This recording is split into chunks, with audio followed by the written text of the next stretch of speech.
I'm the managing editor here at Brand Innovators. Welcome to the C-Suite Marketing Leadership event. I'm thrilled to kick this off. We've got a phenomenal lineup of marketers.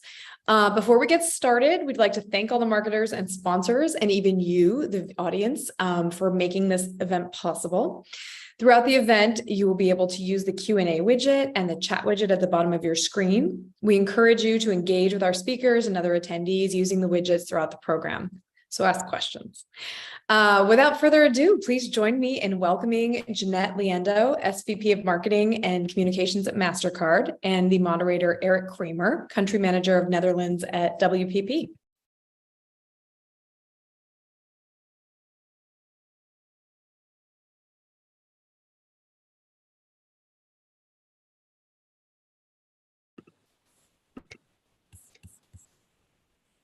Hi, Eric.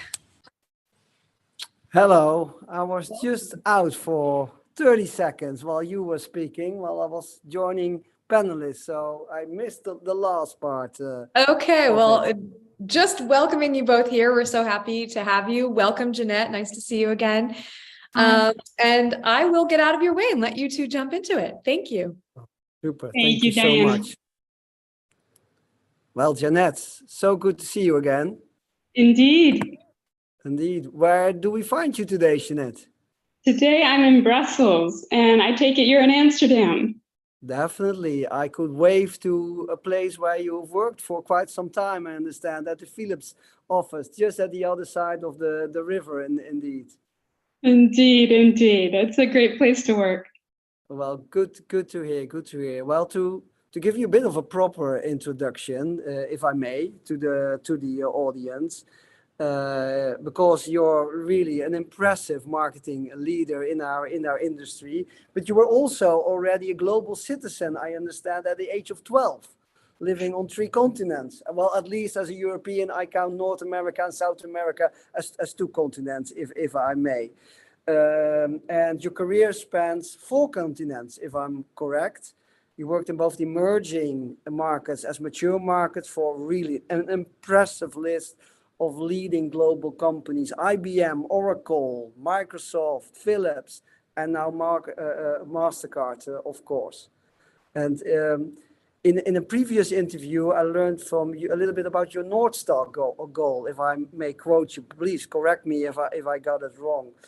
You said being able to create and have a platform that change for good. Inclusion and the environment are bigger goals, doing well by doing good.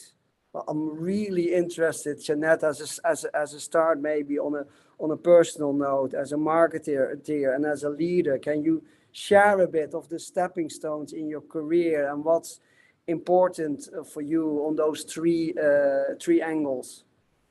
Sure. So I actually started at IBM because I was hired by my statistics teacher at university. So he thought I was quite nerdy, and he thought, well, she should come and work for computer science. And I hadn't seen it so much in myself, but he did. So that was amazing. And one of the first companies that I had a lot of interaction with was Oracle. And I really grew up in Oracle, I have to say. It was my first real job. I did first comms, then marketing all up, and product, performance marketing. I went there from Argentina to Latin America to global to North America. And at the time I started in North America, I headed up telemarketing, and it was the time that Mark Benioff was running all of the databases for Oracle. And we were able to see a lot of data already coming in on the screen of what everyone had already done in touch points. And this was like 20 years ago. And I didn't realize it, but I was living in a moment that would define everything we do today. And that was pretty cool because I'm a nerd, I would nerd out watching the screen, watching to see how many people were entering, doing what.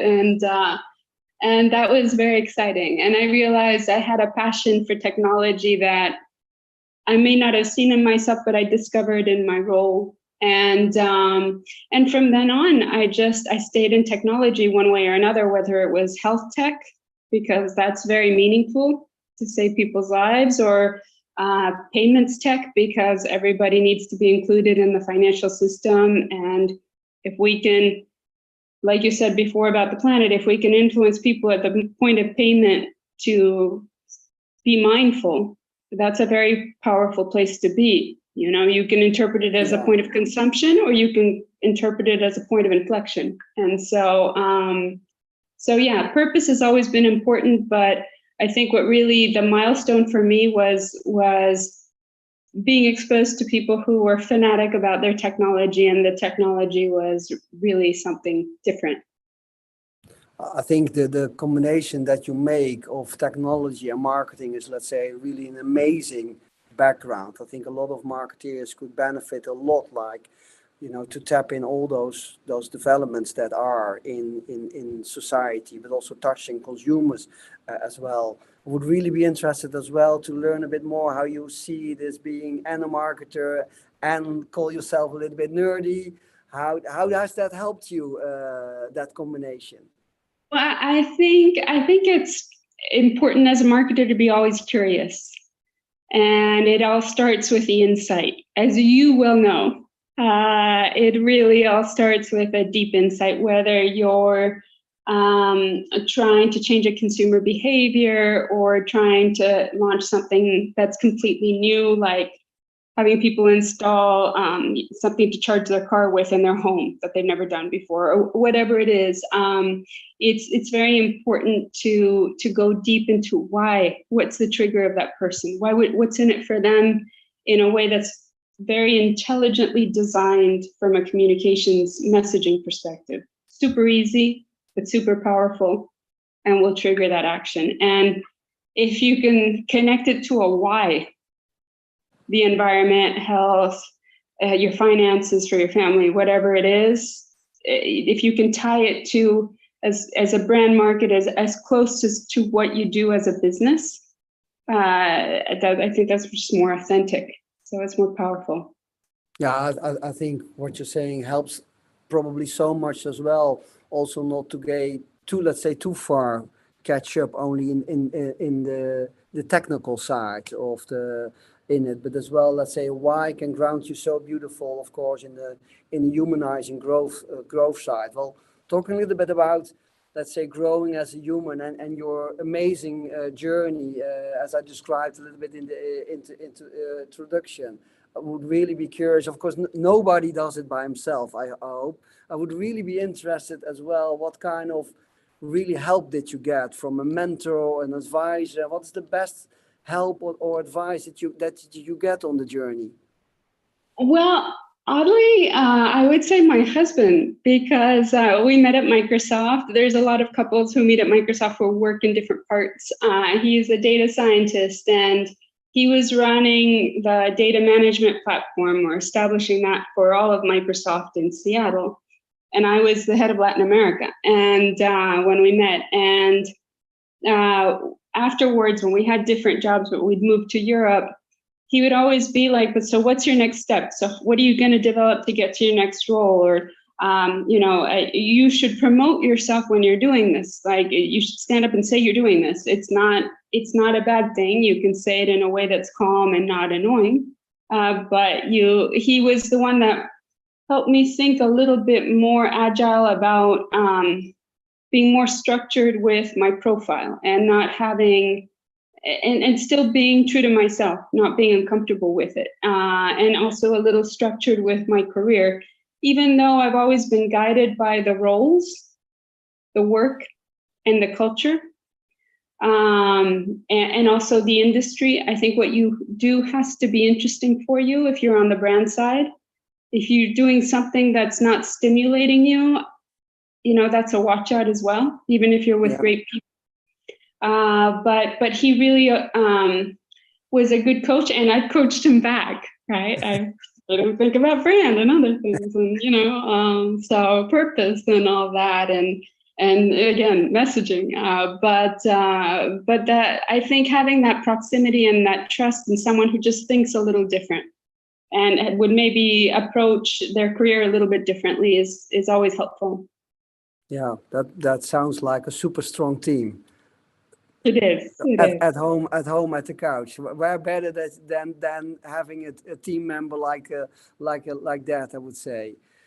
Jeanette, you can almost not have a conversation together nowadays without not talking about the chaos in our environment or the rapid change in the environment. And in a way, of course, we just come out of COVID, or maybe we're not even completely out of COVID. Nobody knows in the end, but it definitely has shown some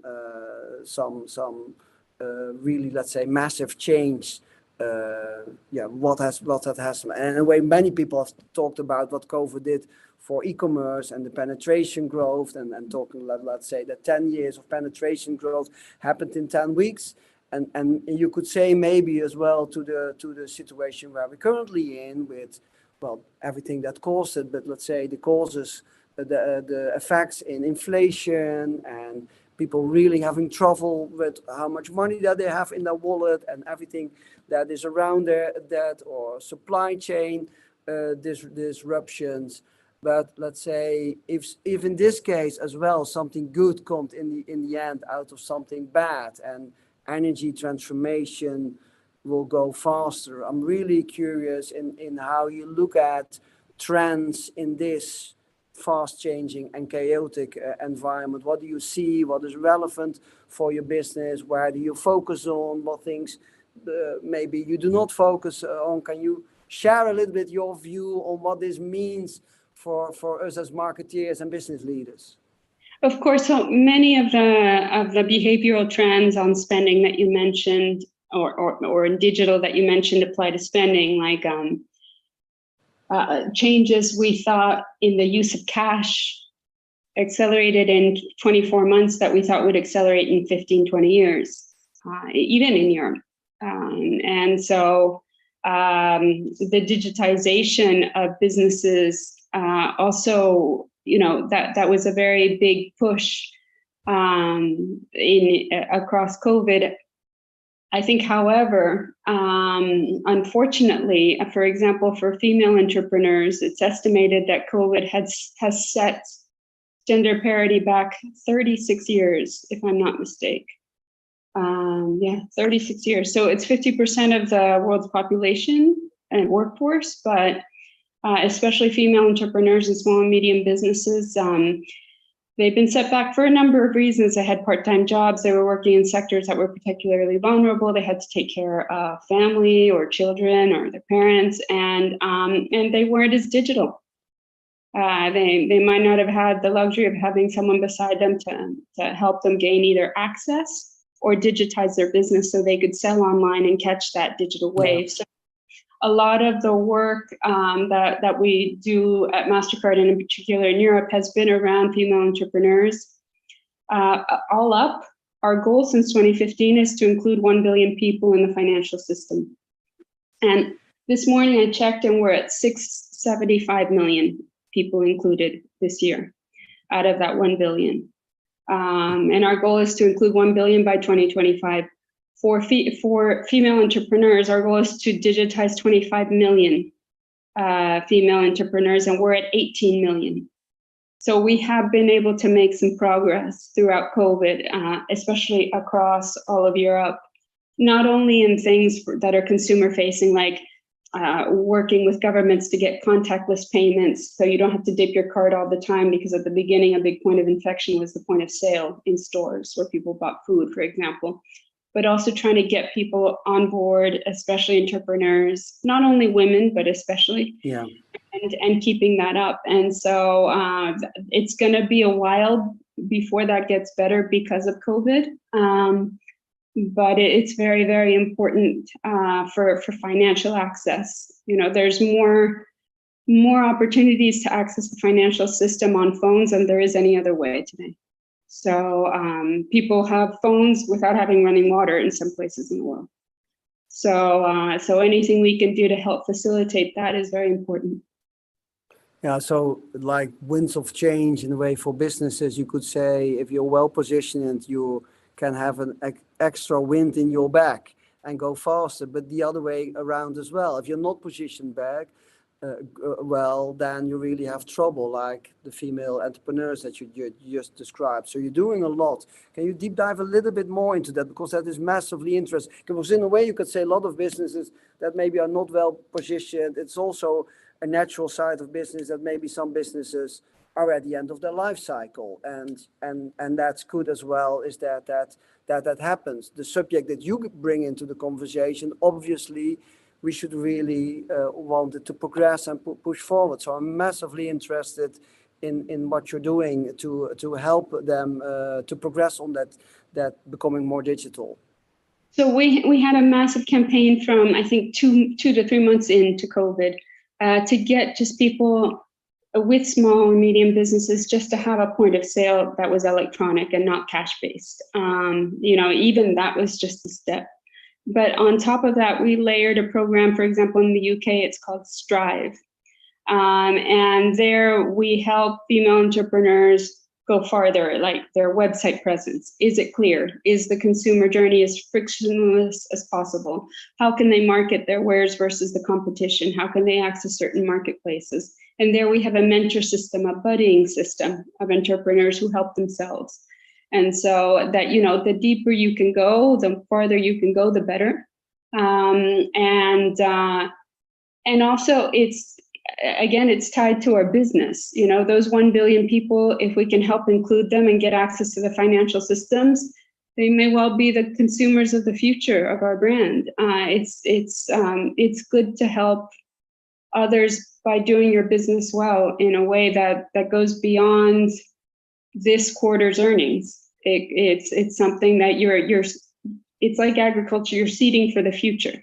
I come from a family of farmers in Argentina, and so I'm used to that.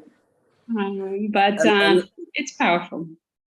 And Jeanette, if you're looking to what's on the plate of consumers now, like inflation in the newspaper every day, but cost of living challenges, and businesses bring that a lot to what to do with prices and have a lot of attention on prices. Well, if you're looking to more consumer understanding and trends, I learned that it's most of the time next to just the worry, it's also the uncertainty around what's coming next, maybe even more than the challenges on your what you have in your wallet at church. If you're looking to those consumer behaviors, how you look at those for businesses and of course MasterCard in particular?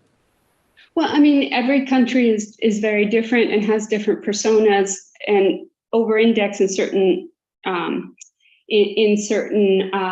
audiences or audience behaviors. For example, some of our countries in Europe used to over-index the highest on reckless spenders, who were young spenders with their first job, spending everything that came in. And those people have greatly grown up and become much more planners.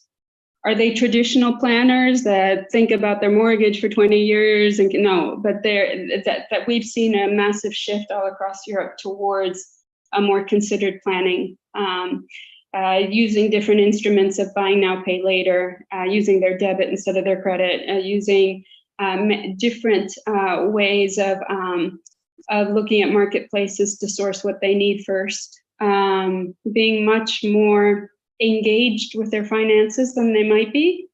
There is a portion of the population that also is just disengaged. It's not something they think about that much.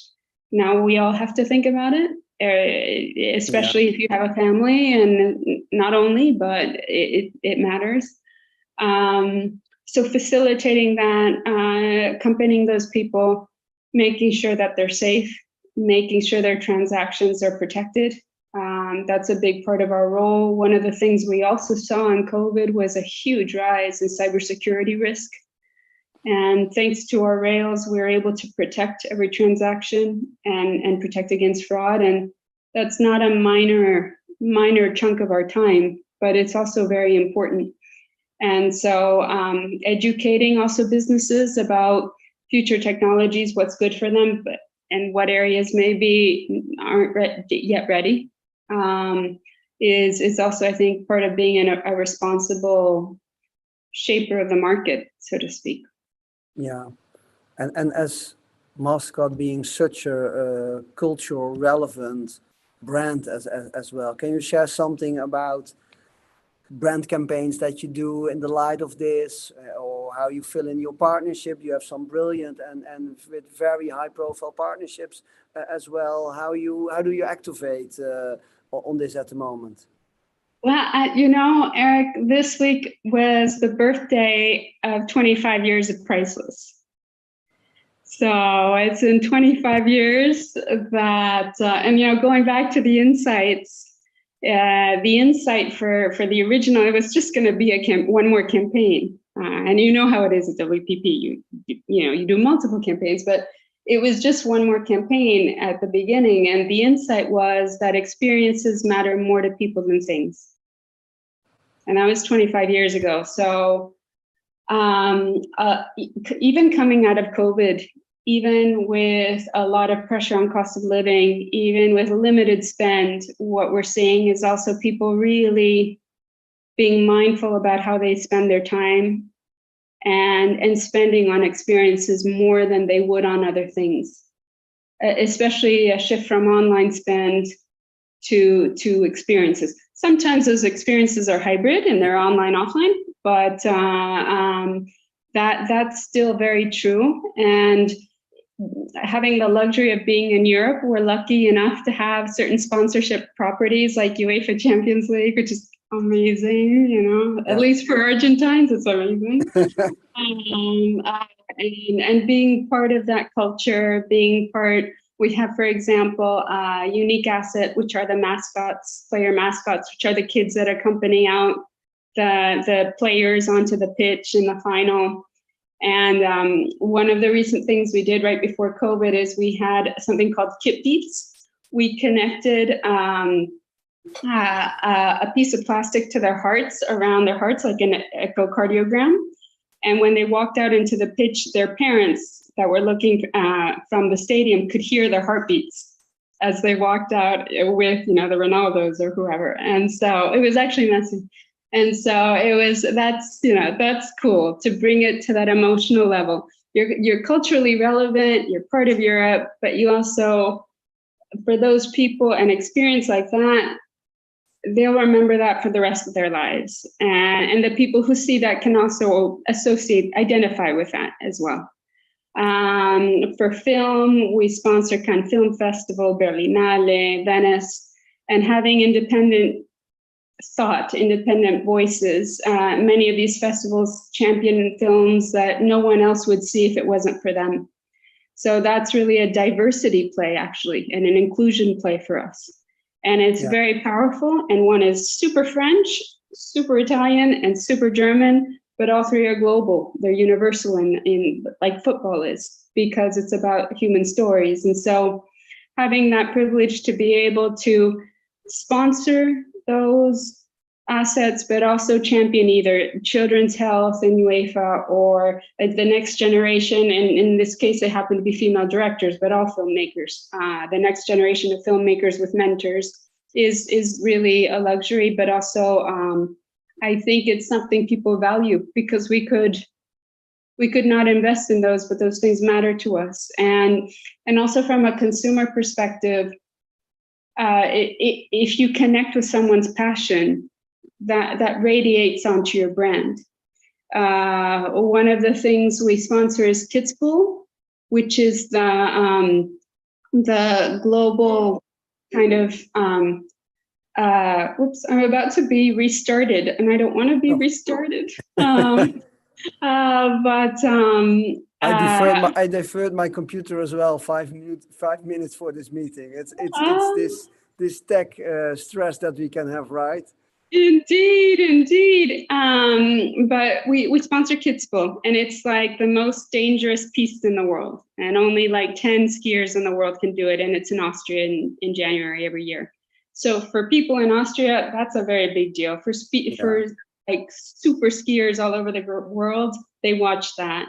And what we did was actually, before COVID, was an AR app where you could ski the Strife, that piste, in AR, and kind of go through the motion of being that kind of Olympic level skier. And, you know, some people got dizzy and stuff, but some people loved it. And, you know, it's not something I'm going to be able to do in the real world. So it's cool being able to just experience that as well. So So the passions and sponsorships, they're kind of an engine of passion for us. And we try to go in as deep as possible, and from there give people experiences online and offline. Well, you mentioned so much beautiful things, and as a ski geek, I really have to talk about the Mausfaller when you talk about Strive, and then definitely my phone is also wanting to join us, but nobody of the audience probably will follow that one. But if you bring it into soccer and you say, hey, what is your heart been doing while you're walking on the pitch with Ronaldo? Oh no, it was actually Messi. It was a beautiful, beautiful sentence that I will not easy forget. But let's say the key thing, what stands out, of course, let's say 25 years of priceless, a long line, and then we're talking, let's say, also a little bit about big, let's say, hiccups in society on COVID and now inflation, and then still that long line that has brought you so much, and even now in this period is I think really an amazing story, and so valuable, I think, to learn from. But I would be interested as well, as you're both very much, of course, business to consumer as business to business. Can you deep dive a bit into that? Because I think a lot of marketing, how we do marketing in business to business and business to consumer has grown to each other. But still, I think, especially, there's probably a lot to learn from business to business side as well. Could you deep dive into that a bit? Of course. Well, I mean, I think it's always important to remember that customers are consumers too. And I'm sure you see this every day, but taking out the corporate speech in the B2B part and just explaining what it is, the solution you're providing in a very simple, intelligently designed way is so important. I think the difference now, and you know, all the digitalization is helping us, is that you're starting to see in B2B these deep data management platforms that unify all the touch points in the single source of truth, so that you can actually target buying groups and go higher into the C-suite than you had before, which is some of the sophistication that we had in personalization already on the B2C side. So you're starting to see some of those more advanced data thinking in terms of really being able to curate consumer experiences and customer experiences in the same kind of in the same kind of depth, but in a different way. That's one thing. And then another thing is you know, that immersiveness of certain experiences, and using things like AR or VR or whatever.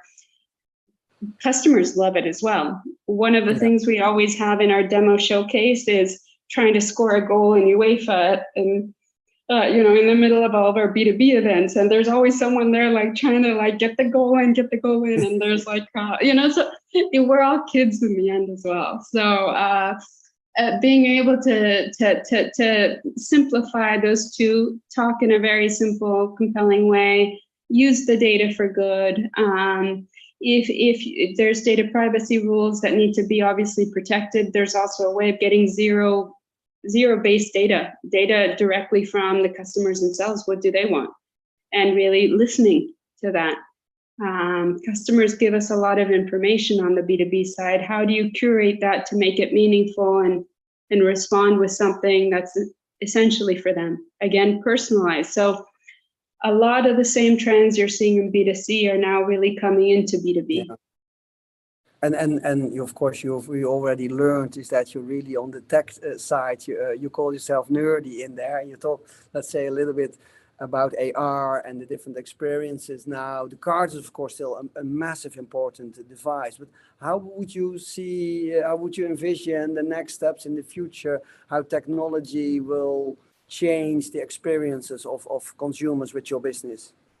So we don't issue the cards that our bank, our partner, we partner with 20,000 financial institutions. They issue the card, or acquirers help us. We work with merchants, but we also have many other products and services. We have insights, loyalty programs. We have our economics institute. We have ways of being able to pay directly on your bank rails. there's many other things we do to facilitate that journey. But again, what makes us MasterCard is the power of the cybersecurity shield, the protection against fraud, the care we take with data. As a brand, it's more important that we be responsible than we be fun. It's good to be fun, but it's better to be responsible in our space. And so it's really being very, very considerate and managing the brand in a way that's priceless, but it's still delivering that trustworthiness, that security, that responsible agent in society. And I think that's very powerful as a tech brand, whether it's in pay tech or in other industries, to have a code of ethics that is clear for the consumer to see. And I've always believed this even before it became very obvious that consumers want brands with purpose and expect them to act if they can during COVID. You know, we've all seen the stats of 80% of European consumers prefer brands that if they can help with sustainability or whatever, and they're not too damaged by COVID, that they have agency in our society. But I think as technology companies, something that can happen is you get so enamored with the tech. And if you're not very explicit, because tech companies have a lot of engineers, so you need brand marketers to explain, we believe in goodness and this is our values. Externally, that's very, very important for brand identity. If not, the human being, and it happens not only in business, but in life, without information, they assume the worst. And great brands are like great people. You know what people stand up for, you know what they believe in, you know what they do. You watch how they act. And so I think that's a very important thing to connect your brand to and be explicit about your values, but based on what you do, not pretending that you're something else, not greenwashing and all that, just being very focused and trying to drive scale in a couple of key areas that matter to people. I think you describe, let's say, the role in such context of technology as well. I think so clearly that is so good. I would like to, let's say, bring it maybe to a little bit to the leadership part, because that will also mean something about the role of marketing and the role of you as a leader in the boardroom. And would really be interested how you would see, let's say, really influencing and getting the decision making with your peers, how you look at that, and what you see as what the typically role of marketing should be in that room. Well, I think in many ways, marketing is sales, but 2 to 3 years out. It's positioning in the customer and the consumer's mind how you want people to think of you and for what. And so that's the more strategic role, is to shape the market and orient your customers to where you want to go to next. And then underpinning that is the how, which is the everyday of, or at least in my life, it's trying to get engineers to tell me exactly what it is, as simply as possible, as humanly as possible, what they're trying to say. And just keeping it very simple and not corporate speak, and very specific, but inspiring, and always laddering up to the brand. And so if you can do those two motions, that intelligent design and the messaging, and also shaping your audience's journey towards the future, you're harvesting the market. You're seeding the market in a way that is important for the future direction of your brand and your products and your services. And it's not easy to be that simple, to be that clear, to be that compelling. And so in my mind, great messaging is priceless. And Jeanette, when you're let's say you're sharing this, it's so clearly you have your plate full. It's not that we are that we do not have enough priorities, but you make the case for simplicity. It's also, let's say, relates to a leader like you, just as a person. How do you stay on top of your game? How do you invest in your personal growth as leader? Well, I've never found a job that I couldn't grow in. There's always something new happening. There's always a market that I don't know enough about. There's always a new audience. There's always a new technology. So being curious is really important. And that's why I think when you look at your career and your next step or what you're doing, is the industry you're in, the business you're in, interesting? Does it interest you?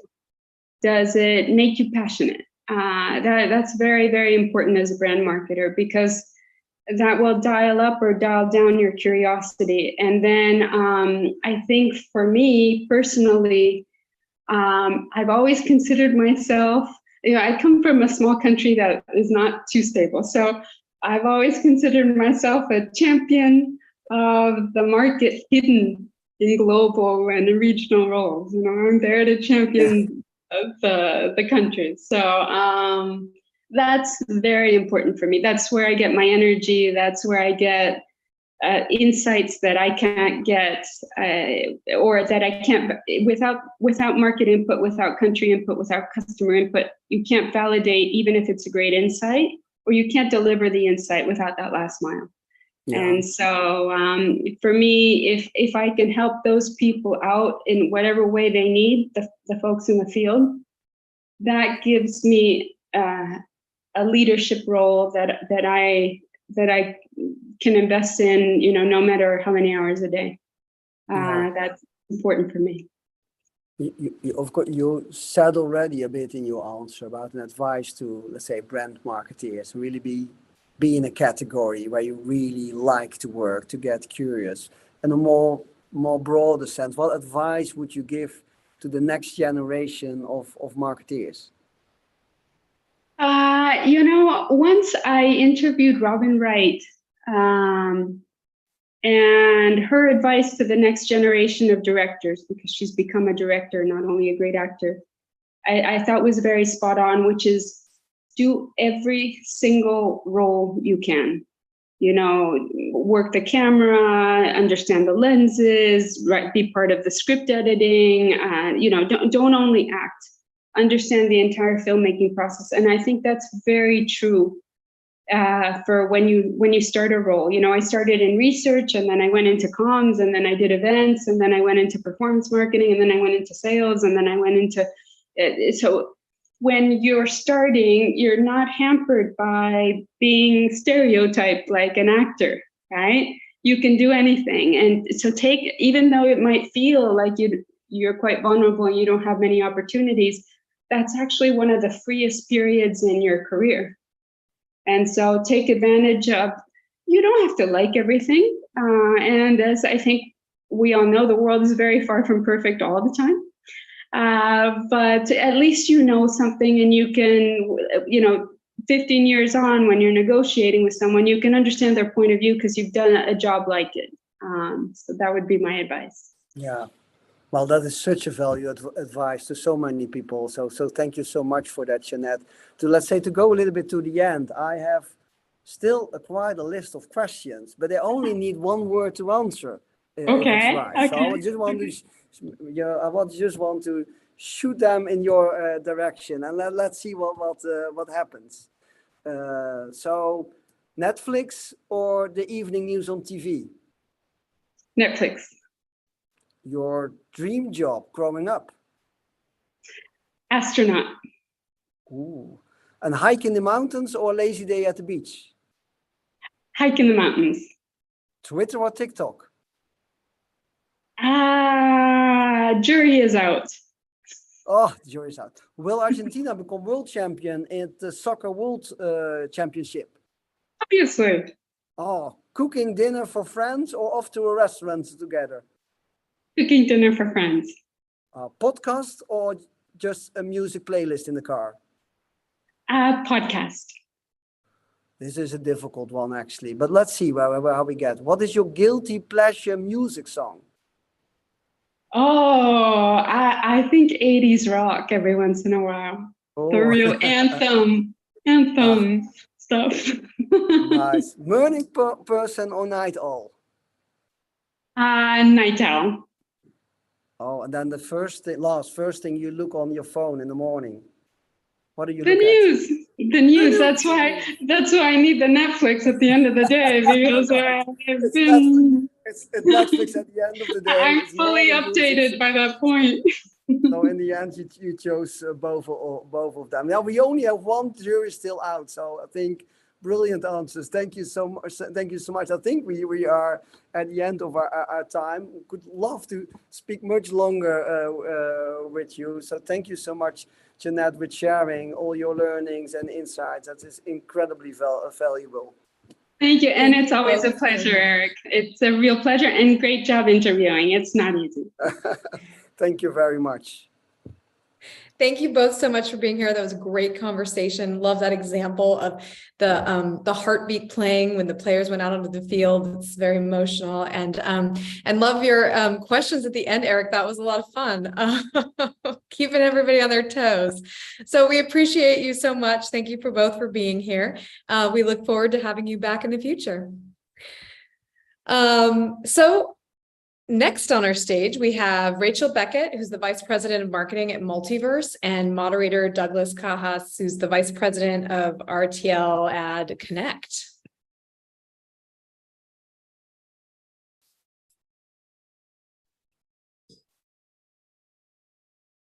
Hi, Rachel. Hi, how's it going? Good. How are you? Welcome. Great to see you, Dana. Great to see you again, too. Hi, Douglas. Hello, Diana. Good morning. Good I should morning. say good Welcome. afternoon, no? And then good afternoon Yes. to Rachel. Exactly. Welcome. Well, I will get out of your way. Enjoy your conversation. Thank you, Diana. It's a pleasure. How are you doing, Rachel? I'm great, thanks, Douglas. And yourself? Yeah, I'm doing quite well. I just came out from swimming, so yeah, I feel relaxed. Amazing. I'm glad you're able to get that in. Yeah, absolutely. So today we're here to talk a little bit about the future of work and the exciting things that Multiverse is doing. And so I'd love to, maybe you were able to kick us off by telling us a little bit about Multiverse. Yeah, sure. I was just listening to Jeanette, and what an incredible speaker. Oh. I think, yeah, so many I was actually typing down notes as I was listening away. I think she said something that really resonated with me, which was great brands, you know what they stand for and what they believe in. I think that's what's always attracted me to roles. And I guess it is that strong brand and that strong belief. And that's definitely what attracted me to Multiverse. Multiverse is an ed tech company on a mission to create a diverse group of future leaders. And we believe that you do that through apprenticeships. And so I think we'll talk a lot more about the future of work and why we believe that apprenticeships are part of that. But yeah, to me, it's a company that has that really strong set of beliefs that we're all excited to stand for. That's it sounds fantastic, and it seems like really the right time. And speaking of the future of work, I'd love to hear a little bit, from you, sort of maybe you can give us sort of the big picture, the way that you see work as it stands today, and also what we can expect maybe, let's say at the end of the decade. Yeah. I mean, I'm sure all of us, if we think over the past several years, we think about how much has changed, right? None of us can reflect whether it was as all instantly going to sort of full remote roles and then coming back and hybrid, or it's just, what that did to the acceleration of organizations' need for data, digital, and tech skills. And we're seeing that globally. And I think it was recently stated that 85% of jobs that will be around in 2030 don't exist today. And so when we think about what the future of work looks like, yes, predictions are hard, but what we do know is that the technical skills needed 10 years from now are different than today. And so I think when we think about educating and preparing individuals for lifelong careers, the idea that you sort of do 3 or 4 years of a shot of learning at your start of your career, and that prepares you for a 30, 40-year career, I mean, that's just not true anymore, right? No. And so I think we think a lot about how we actually prepare individuals for lifelong careers, how we prepare them with the technical skills to get started. but also how we prepare them with those durable skills, those soft skills, to help themselves reskill throughout their careers as they prepare for those transitions. Ultimately, resilience is what we all need in our careers now. I agree with you. So yeah, maybe you can tell us a little bit about, exactly how is it that the program works? A little bit, what is the value proposition for, as somebody, as an apprentice, and then also maybe for the host companies as well? Yeah, great question. So how the program works is our typical program is 12 to 15 months for the apprentice. Mm-hmm. We have 3-year programs, but our typical program is 12 to 15 months. Mm-hmm. And during that time, you're a full-time paid employee at an organization. Organizations from Google to Citibank to the NHS. We've got a wide variety of clients, and our apprentices at these organizations are working in full-time paid roles, paid a living wage for their city or their country. And on top of that, they're spending about a little under 20% of their time with Multiverse, learning the technical and durable skills they need for their role. So it might be on a software engineering apprenticeship, they might be on a data apprenticeship, they might be on a digital business apprenticeship. And each of those different apprenticeships are preparing them with the different skills to make sure they've got the skills they need in that role they've been hired for. Go ahead. Yeah, no. So tell me a little bit about, those apprentices. So are those, for example, tell us, are those within the companies themselves or outside of the companies? Tell us how you are, where they're coming from. Yeah, great. So we recruit apprentices in 2 ways. Mm-hmm. One, from the market. So we recruit young adults across the US and the UK into their first professional role. And so, we can talk later about the different types of channels that we use to do that. But that really is an individual who's, today either just leaving, some type of school, education, maybe working today, but not in a job that they consider a career. And we're placing them into their first role. And so Multiverse does that recruitment and that placement and training. And we also recruit from within companies. So you may be working at one of our largest customers, Barclays, today, and you're working at Barclays, but you want to develop your skills to accelerate your career or potentially move across functions. And so that's something that we work with customers a lot to do, to help upskill their employees, to support retention, and sort of helping addressing those skill gaps too. Yeah, I mean, in that way, you're actually addressing those 2 problems that you mentioned earlier, right? On the one hand, we have just 85%, we have this huge gap. So we need to make sure that we get enough people, like new, fresh blood, if you will, into the system, into the work world. And on the other hand, of course, you're going to need to reskill, right? Because this is something, it's a lifelong learning. It's a little bit like, being at the university. You need to, things, particularly in this day and age, where our knowledge base is significantly changing in years, constantly, but certainly a lot faster than it used to. Totally. I mean, we hope to see many of our apprentices back years from now as they're sort of looking to upskill themselves, right? They may have done an apprenticeship early in their career, but be ready to do another one in several years to sort of further accelerate themselves. Interesting. Tell me, I'd love to hear about, so this is one of the problems, right, that we see is we don't have, enough people, but part of the, challenges, we don't also have really enough of, it's not representative, the workforce really. So I'd love to hear, how are you solving this particular challenge of work? Yeah, great. Yeah, I'd say, 2 of the most common reasons companies work with us are, 1, as we've discussed, this massive skill gap. And 2 is the representation they see in their organization. They want to represent the communities they serve. And today, they've got aggressive targets to do so, but aren't quite sure what tactics to deploy to make progress. And so those are typically the problems that we come in to help. When we're supporting an organization to ensure they're building, a diverse pipeline of apprentices and going on to hire them, we're really focused on using our standard, like marketing channels, your paid search, paid social content, all that good stuff to reach a broad range of young adults. And we really focus on the type of content that we use, the type of influencers that we use to reach those audiences. But on top of that, partnerships and outreach is a big part of what we do. we want to not just be there through scale channels, we also want to feel part of the community in sort of the core centers of excellence that we operate. We operate in a pretty meaningful way in 6 cities in the UK and the US. And in those cities, we develop partnerships with local job centers, nonprofits, community hubs. And so that means that we have partners in that region that understand the value multiverse can bring to young adults, and they can sort of have closer community connections and be our voice into those communities. That's great. You know, in the beginning, I'm curious, how did HR departments view, multiverse? Now that, of course, you're working with them, I mean, it's a, incredible boon, but, how was it, how was it challenging? Was it easy, in other words, to partner with HR departments, who in theory should be, managing part of this, helping solve part of this problem?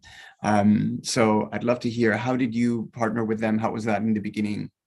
Yeah, that's a great question. I mean, I'd say typically our main champion is the chief technology officer, the chief information officer. It is the business owner who feels the pain, right? They're looking at, they're looking across their organization. They're concerned about representation in their organization, and they're also concerned about their talent pipeline. They know that trying to hire someone with 7 years of experience in data science is nigh impossible. And so they're very aware that they need to start nurturing these pools of talent earlier in their organization.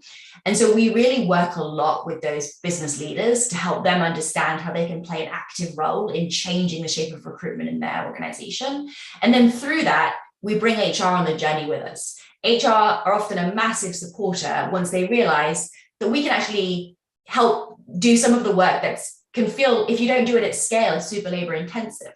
Some of the partnerships and outreach work we do, because we do it for a large number of companies, we're able to do it in a way that, benefits with economies of scale. But if you're one company and you need to build these, partnerships with different community organizers in multiple cities across an individual country, that's hard, right? And so one of the benefits of working with a partner like us is that's what we do all day, right? We really think about how to reach 16 to 24-year-olds in the UK and 18 to 26-year-olds in the US. And those are the audiences and the populations that we deeply sort of understand, their motivations, the types of marketing messages that resonate. I was just hearing whether Jeanette preferred TikTok or Twitter, and I was like, TikTok, like that. That is definitely one we're very focused on at Multiverse because of the audiences that we work with. Yeah. So what does make them tick at this moment? What do you think are the, what is on the mind of this target at the moment? What is, tell us, maybe, I don't know if you've had I'm sure you've had an opportunity to kind of segment, and while every individual is different, what commonalities are you seeing, within this age group, in terms of, aspirations, in terms of frustrations? I would love to hear a little bit about that. Yeah, I often read these news stories about Gen Z and how they're different than the millennials, the boomers. I never really know what to think of them. I usually think that they're just some story that the editors asked them to write with little context. What I've observed is that every generation actually has something really strong in common, which is a real desire to have, they have ambitions in their life that they just want the opportunity to be able to fulfill. And, at times there's frustrations because of, especially today, right, in the UK, we're seeing cost of living crisis, the concerns around the increasing cost of student loans. And you can imagine that backdrop as a young adult being pretty scary. But what we hear consistently is that people want an opportunity to develop a career, something that's a work that's meaningful to them, however they derive meaning from that work. And 2, family sustaining wages. We've seen a lot of stagnation of wage growth in the UK. And in the US, access, yes, there are higher wage jobs, but access to them, definitely has high barriers that have systemically been applied differently to people of color. And so we really do notice that the thing that motivates our young adults the most is an opportunity to learn technical skills that will set them up for a long career and a fair paying wage, and then a great company to work at. They love to work at brands that have those values Jeanette spoke about, companies that stand up for what they believe in. Whenever we have a role whenever we have a role at an organization like a Barclays, or we have a role at an organization like a Meta, young adults are excited. They're excited to work in these organizations that they've always looked up to. Yeah, I can imagine also an apprentice, is a great opportunity to get exposure without having a lifelong commitment, if you will, right? I mean, typically you kind of dive into a job and you really don't know kind of the day in, day out. You don't really have that opportunity to test exactly what it is, to put those skills, really use them really in a day-to-day basis. And this program certainly allows young people to do that, right? Although, it seems you're also quite good though at placement, because fresh from memory, you also have very high level of placement. The number of, if you can tell me a little bit about that, and why do you think it is that you're able to do that so well? Why, what do you attribute to that success? Yeah, so after the 12 to 15 months programs, 90% of our apprentices are retained at the organization that we place them in. And that's for us what makes us different. You could go and do a tech boot camp, right? You could learn those skills, but they don't place you in an organization initially. And this, and therefore limited opportunity to sort of translate that technical skill you've learned into employment. And so for us, placing individuals into organizations for their apprenticeship, and then supporting them to be retained is really important. Because if you think about our mission, a diverse group of future leaders, getting someone their first job for 12 to 15 months, that's not going to make them a leader, right? We need to get them into that job and then ensure that we're getting them into an environment that supports their career trajectory. So we really work with the companies when we're working with organizations. We're focused on finding organizations that have full-time roles open to transition these individuals into. And that's something we spend a lot of time talking with companies about. If you're taking on, 100 apprentices, like how many full-time roles will you have open in 12 months when they graduate? Because this is the cohort that you'll have graduating. And of course, there are like corner cases where individuals, choose to go on and do something else, maybe choose to go and do a different type of training afterwards, choose that organization isn't a fit for them. Those cases, of course, always happen, just like any employment. But for us, the intention with the organization is that just like graduate recruitment, this is, you're recruiting individuals into your organization, not sort of helping with a 12-month training program, Right. It really is a source of training. Recruitment, not just training, recruitment. Yeah, exactly. And, tell me, this is also a leadership, tell me a little bit about what role, does Multiverse play or want to play in developing also, leadership? Obviously that that comes to a large part, it comes down to the organizations themselves, but do you see yourself also playing, a role in helping develop, the future leaders of tomorrow rather than just recruiting them? Oh, 100%. So we definitely play a big role in recruitment, but the primary thing that we do is deliver their training, right? And so we deliver their technical and durable training. And so in addition to delivering the technical skills they need for their job, teach them how to be a software engineer, right? We also support them with a coach and a community. Especially if you're the first person in your family to maybe work in a corporate environment, there are soft skills or durable skills you need to learn about the workplace that you just may not have been exposed to, right? How to deal with, conflict at work. What does it mean when like someone says, especially if you're maybe not if you're like new to the UK, there's even like someone's like people saying, "Oh, nice job," and like maybe they don't mean it was a nice job. It's just it's like learn, to like interpret, not just listen to what people say, but interpret what they say. And if you're new to a corporate environment, these are new skills.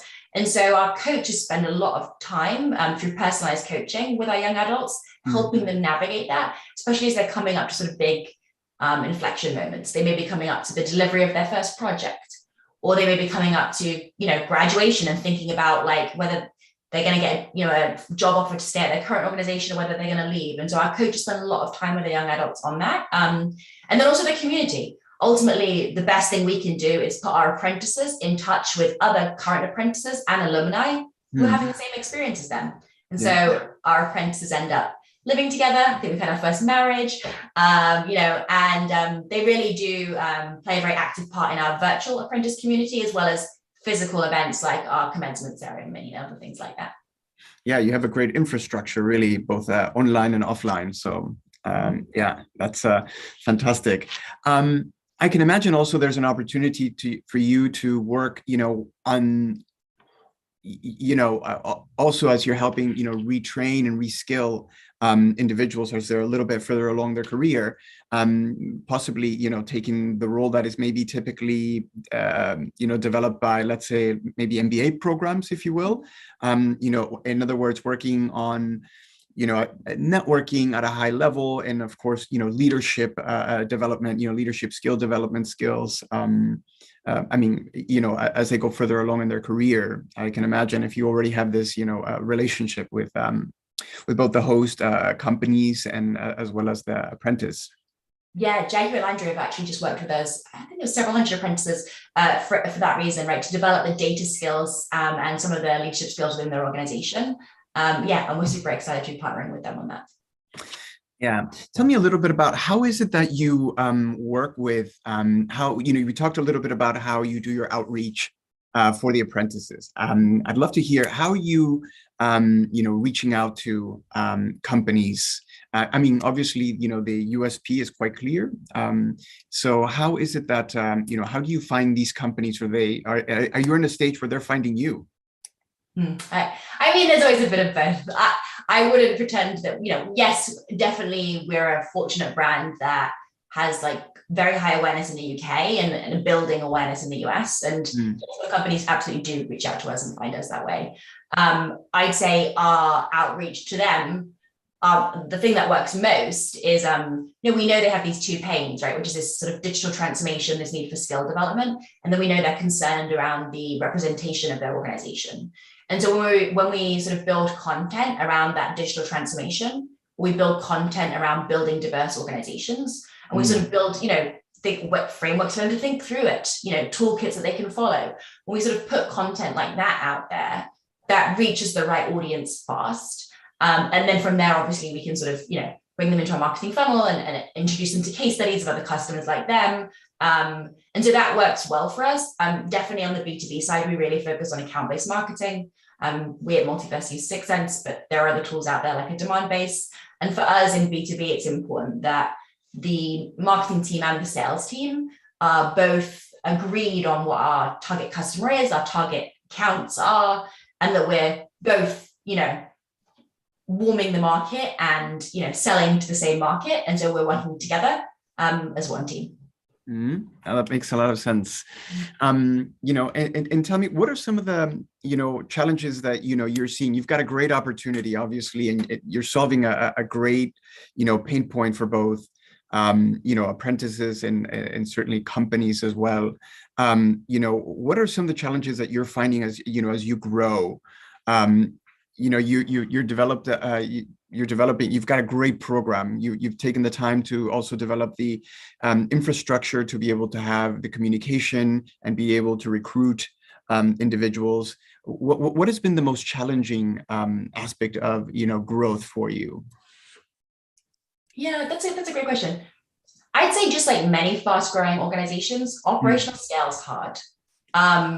And for us in marketing, I joined just over a year ago, I think around 1 year, 1 quarter ago.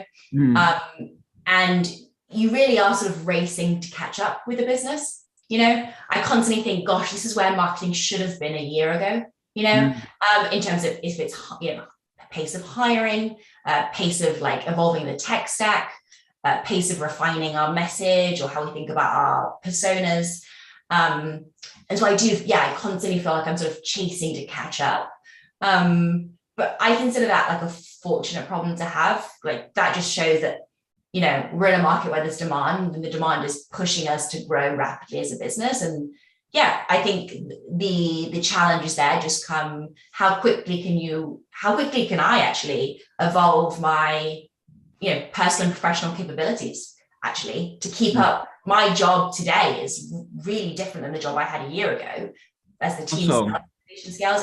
And so you also have to be committed to your own technical and durable skill development, Mhm. How has it actually changed, like from a year ago? I'm curious. Yeah, when I joined, there was 300 employees at Multiverse, and today is 850. Wow. And when I joined, we were just about to close our Series C, and we closed the Series D, and like 6 months ago now, I think. And so, just in terms of volume of employees, I'd say that's a change. And then in terms of aspiration, right? When you first join, you're joining as the marketing leader to build a marketing team, to be a player coach. You're writing the blog posts, and you know what I mean. And you really are doing everything. And as you build that team out, you start portioning off parts of your job to other individuals, and then over time you have now I have managers of managers, and I obviously come from a large organization. I come previously from LinkedIn, where I, was operating in a scaled team, in a scaled organization. But you have to be ready to go back and build from the beginning, know what you're building towards, and then be ready to be an even larger senior leader than you were in your role before. So it's definitely I remember when I was interviewing for the role, the president, Jeremy Duggan, said, this is going to be really different than LinkedIn. And I said, people always say that about big tech, Jeremy. I said, big tech's actually it's a tough job, big tech. I was like, it's pretty hard hours. I was like, I work on like really big products at LinkedIn. I'm in the HQ office. It's intense environment. And he said, no, you need to know what you're signing up for. This is going to be much harder. And he was right. And he reminds me constantly how right he was. I wouldn't change it for the world, right? Because ultimately, like, if you believe in what you're standing up for as an organization, and you believe in the mission you're solving, yes, it's hard work, but it feels worth it. I understand.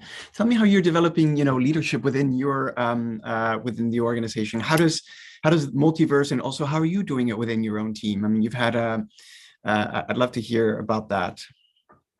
We're really fortunate as an organization, like with our leadership and how committed they are, like both our CEO, Ewan, and our president, Jeremy, how committed they are to developing diverse leaders, because of our mission as a company, something that's super important to us as well as an organization. And so we actually have leadership development programs for exceptional talent in our teams that we can place them on, which for a fast growing scale up, I think is pretty unusual. And we have an individual, Chichi, at our organization, and she takes that program pretty seriously. And I think it's an exceptional opportunity for young individuals with high leadership potential at Multiverse. And then how do I think about it myself? I really think about giving individuals, everyone will make mistakes at work, especially when you're moving quickly. We say at Multiverse, we often say, don't let good be the enemy of perfect. You really just I think the other way around. Don't let perfect be, you really just need to get it out the door. Ultimately, you have to believe in the MVP concept. Yes, as you grow as an organization, it begins to feel higher risk, but you can't let the risk stop you seeing if there's potential in the idea. That makes a lot of sense. I think, I think that applies to so many things, right? I think the fear of perfection is probably our greatest enemy, right? Being attached to perfection. So now that makes a lot of sense. It's great that you also, that's part of the culture, that it's okay to go out there, and if things don't work, then that's okay. Then it's a learning, and then you get back out and, fail fast, learn quickly. That makes a lot of sense. That's great. That's really, really great. I'd love to hear a little bit more about, what are things, looking back at, you've been a year there. You've learned a lot. The team has grown a lot. What has worked? What hasn't? Let's talk about, what I love to hear. People don't often talk about what the things that don't work, when you do break things, people say, we encourage people to do that, but what hasn't worked, and what have you learned from that? That's a great question. Many things haven't worked over the past year. I'd say on a personal level, balancing like meeting in quarter goals. I'd say in my first 6 months in the role, I really wanted the team to start feeling like they could fulfill their in quarter goals and that they could be on track. And so I sort of encouraged them to focus on their in quarter goals. And in doing so, actually, I didn't leave enough time for them to think about our 1 year goal, our 2 year goal. And when you're in these fast growing organizations, and, I joined a team that, I think I had to hire 30 people over the past year, and we started with like 4, and so you're building out the US team, and the UK team, and it feels like you're constantly running, and so it's hard to visit stop and say, okay, well, this is a strategic problem that's going to take 6 months to fix. Right. So we are going to actually have to sit down, close laptops and talk about what we're going to deprioritize to make room to make this long-term investment. And if I could do my time again, I'd come in on day 1 and say, I'm going to miss in quarter targets for the first 6 months so that we're ready to scale as fast as possible. And so I guess that's, for me, this is my first time like leading an entire marketing department. At LinkedIn, I ran product marketing, and I previously ran a product and customer marketing department. But it's my first time covering the entire function, and I guess that's one of the learnings that you at this point in your career, I guess, have to sometimes learn the hard way. Yeah. No, thank you for being so, open about it. And you're right. Sometimes, obviously there are expectations and pressure, to do things quickly.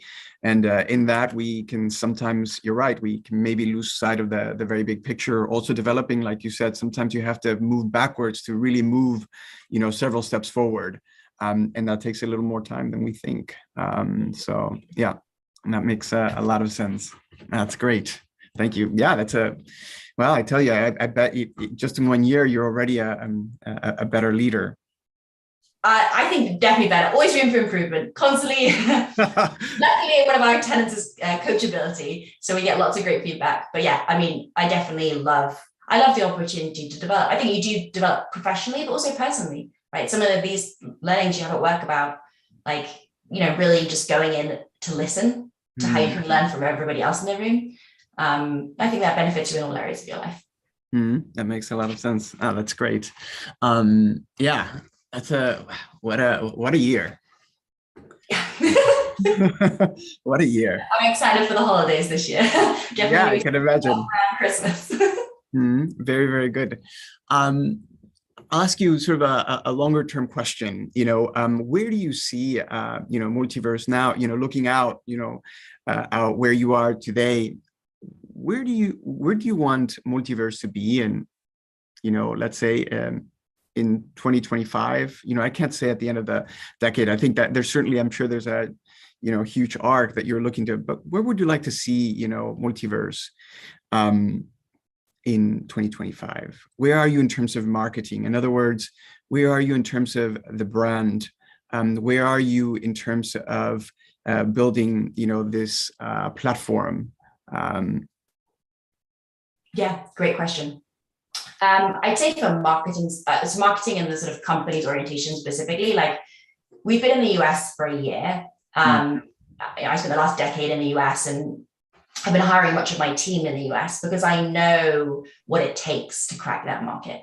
And what it takes is outsized investment at a level that probably terrifies you a little bit, right? That's what it takes. And so we've been in that market 1 year, and that market has, the concept of apprenticeships is somewhat understood, but definitely less broadly used. And, there isn't a category there, right? We're creating that apprenticeships category. And so when I think about 2025, I think about, the multiverse apprenticeship in the US being synonymous with, an inclusive opportunity for, education that sets you up for your career. And so that's where I think about the change we've made in the market, and the changes we've made in the minds of, American CEOs. When I think about Multiverse, the product and the platform, I really just think about how we begin, to make it even easier for, not just the apprentice to engage with their learning experience, but, also their manager, their leader to sort of participate and support that individual as they begin in the organization. And as we've discussed, as they move up through the organization as leaders. So I think there's lots for us to do, which is exciting. And I personally, I think if you believe our mission is needed and true in the UK, which it absolutely is, it's even more so in the US. And so I'm also super excited, with the cost of education in that market. I'm also very excited to sort of have that opportunity more prevalent there. That's fantastic. It's great. I love the work that you're doing. So I think we have Deanna coming on to let us know that we are drawing to an end. I don't know if we have any questions from the audience, or if we are, our time is pretty much up, it looks like. Deanna, it is.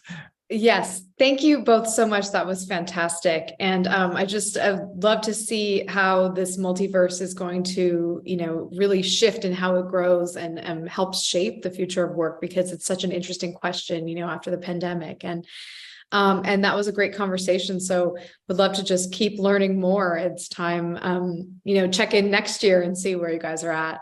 But thank you both so much for being here. It was a pleasure to have you. Of course, thanks so much for having me. And Douglas, thank you so much for taking the time.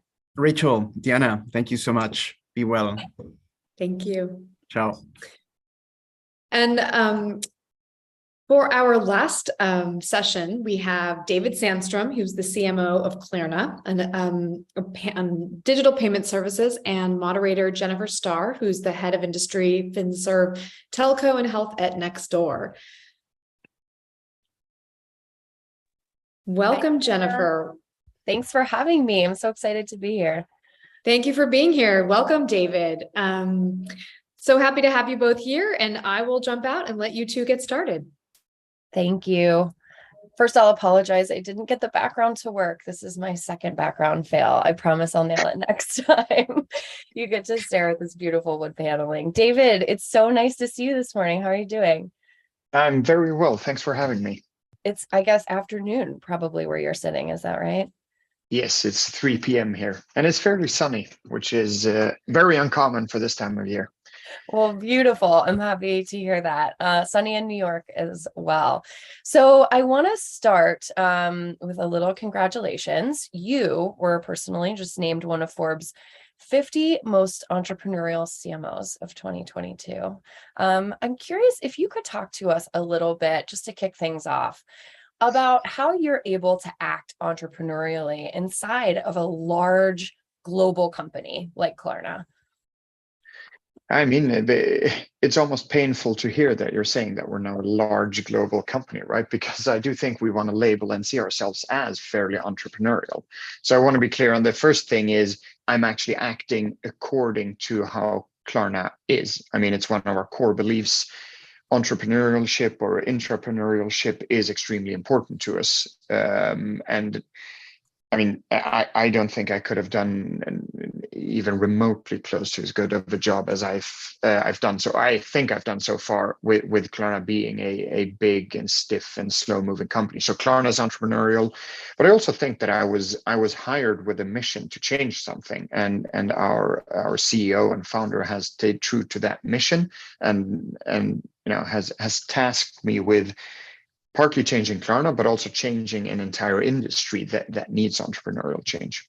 And then finally, I think we're pretty good at hiring entrepreneurs, right? Either from startups or competitors or people who just have an entrepreneurial spirit. So it's not like I'm alone in the sea of a huge, big company, right? I'm together with very entrepreneurial people, and we are on a fairly creative and hard mission. So it's needed from everyone. Awesome. The culture really is the driving force then behind that effort. I love that. Nextdoor is a pretty mission-driven company too, so I'm super aligned with kind of wake up every day in service of the mission. That's awesome. We're going to talk shortly about some really exciting product announcements that you guys have you've been very busy in the last week, and I'm sure in the many months leading up. But I want to first start with the buy now, pay later aspect of the business, which is probably how most consumers know and relate to your brand. So Klarna remains still the biggest buy now, pay later provider globally, just based on monthly active users, over 8.2 million during the third quarter of this year alone. It's an increasingly competitive market. I think I'm sitting in the US where companies like Affirm and Afterpay are pretty commonly known. How do you think about maintaining a global edge? And how do you think about hyper growth markets like the US? I mean, it's interesting, and first off, I think the buy now pay later labeling in itself is both a blessing and a curse, right? It's a blessing in a way that, to some extent, it's a fantastic product. It's a fantastic feature. The giving consumers the ability to spread the cost over time with no interest, no fees, fantastic for certain purchases, right? It's been fantastic from a growth perspective because it's been in a spotlight from media, from investors, from consumers, from talent, right? So in many ways, it's been a blessing, but it's also been a curse. I mean, buy now, pay later is not good for everything. It's been under some sort of scrutiny, increased scrutiny, both in the US but globally. And I also don't want Klarna to be labeled as a one-trick pony, right? A large proportion of our volume comes from pay now transactions or pay later transactions. So it's not everything we do is not buy now, pay later. It is actually a small proportion of our volume that is buy now, pay later.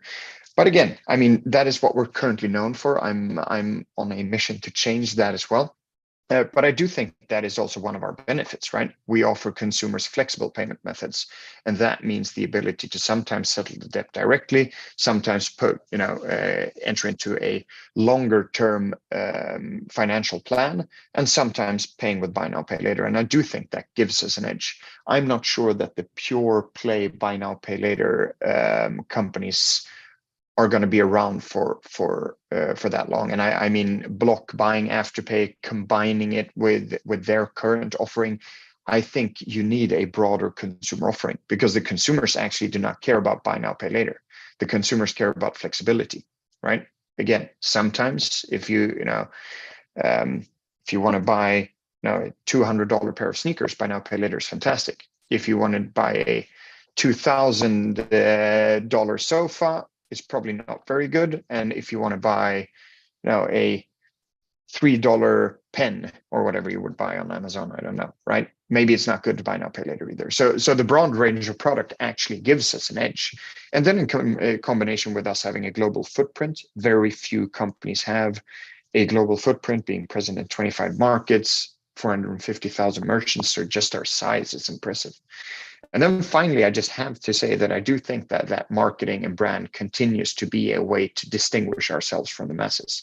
As I said, we set out on a mission to change the way that fintechs and alternative payment methods are perceived. And I do still think that we lead that game when it comes to how we represent ourselves, how we talk about our products, our benefits, how we relate to consumers, how we approach consumers. So that makes a huge difference versus the others as well.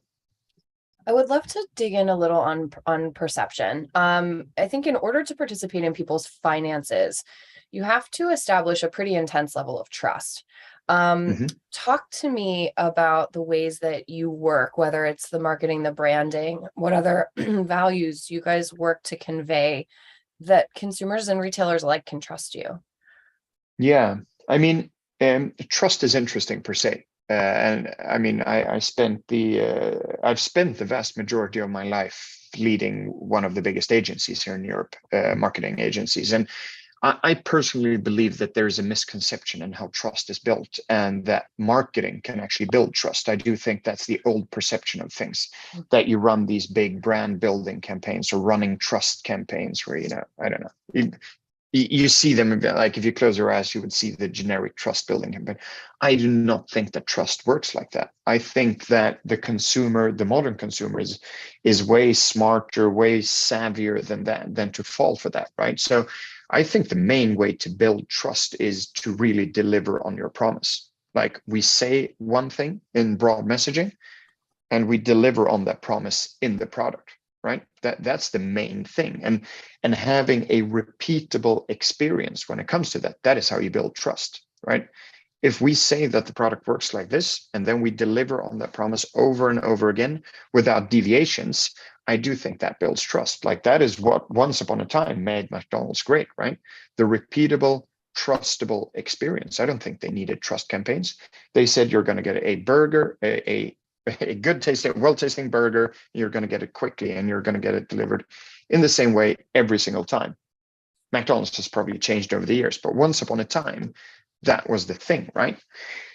And then on top of that, I do think that I think a lot about business models. And I do think the consumer nowadays, the customer nowadays is savvy enough to understand business models. Our business model is actually sustainable. Like there, we try to apply a win-win mentality to everything we do. The merchant should win, the consumer should win, and we should win, right? If you look at most of the old, the financial business model of the old days, especially credit cards, that is not a win-win business model. Credit cards make money when you don't repay them. Like they're not in lockstep. The intentions, the wants, and the needs of the customers and of the credit cards are not aligned, right? And I do think having a sustainable business model, that is also something that builds trust. So what we do with marketing is basically just we try to get people to try the product. That is where trust is built. So instead of talking about trust, I find smart and interesting and fun ways of getting people to try Klarna. And when they try Klarna, they will start trusting Klarna. And if they don't, we don't change the marketing, we change the product. So a perfect segue into that. The product is changing. It has changed kind of significantly. You guys have made a number of big announcements in the last week. Can you talk us through from a high level what some of the highlights of the product announcements were? Yeah, I mean, historically, we've been very, very focused at being a payment service, a payment company, which means that we facilitated transaction. We've accumulated a huge customer base and almost a huge fan base based on those payment methods being very, very popular. And that has given us reason to believe that we want to expand our thinking, our way of approaching consumers, our way of building products into a bigger scope, taking a bigger scope of the consumer journey.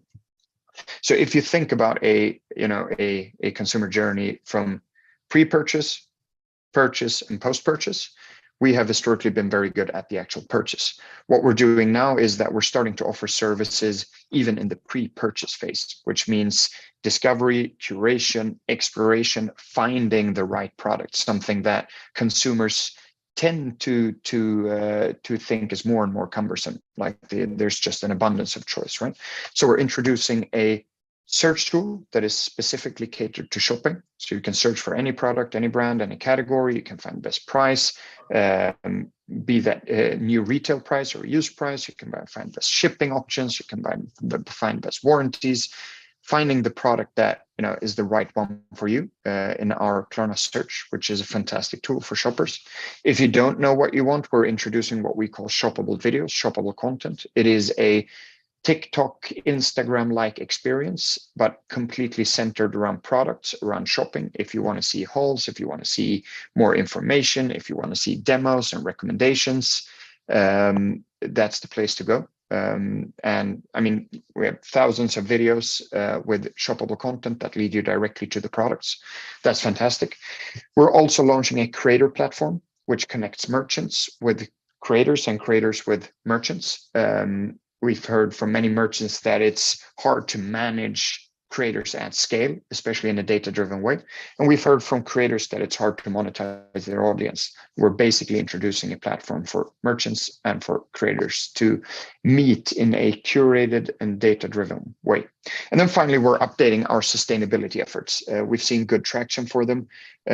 We now offer consumers to see their carbon footprint for 50 million products, which is absolutely fantastic as almost an educational play when it comes to carbon footprint, making people understand what the impact of their shopping is on the planet, and then also giving them the opportunity to actually offset some of that impact.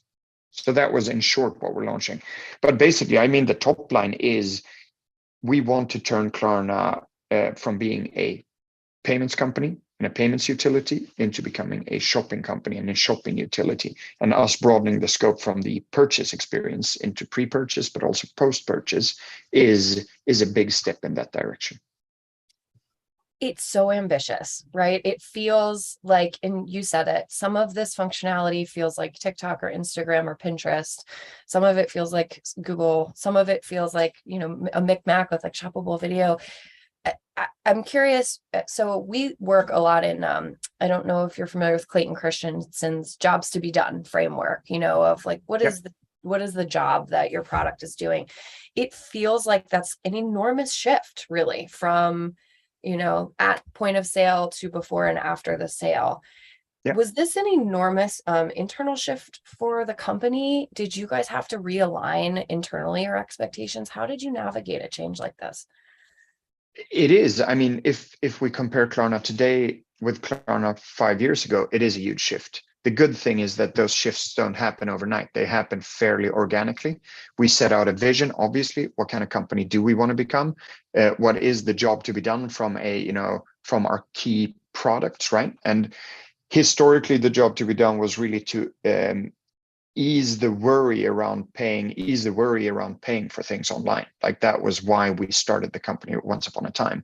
Now we really try to help people save time and save money throughout the entire shopping experience. So most of the things we're building now are just add-ons to where we once started. Like what we really want to do is we want to save time, or help consumers save time, we want to help consumers save money, and we want to release them of their worry, financial worry. Right.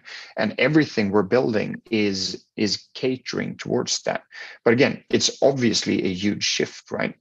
Moving from 10 years ago being a pure B2B player to now being a B2B2C player. That is a big shift for us. But I do think we've, if there's one thing a startup, especially Klarna, is good at, is pivoting and developing and reinventing yourself, right?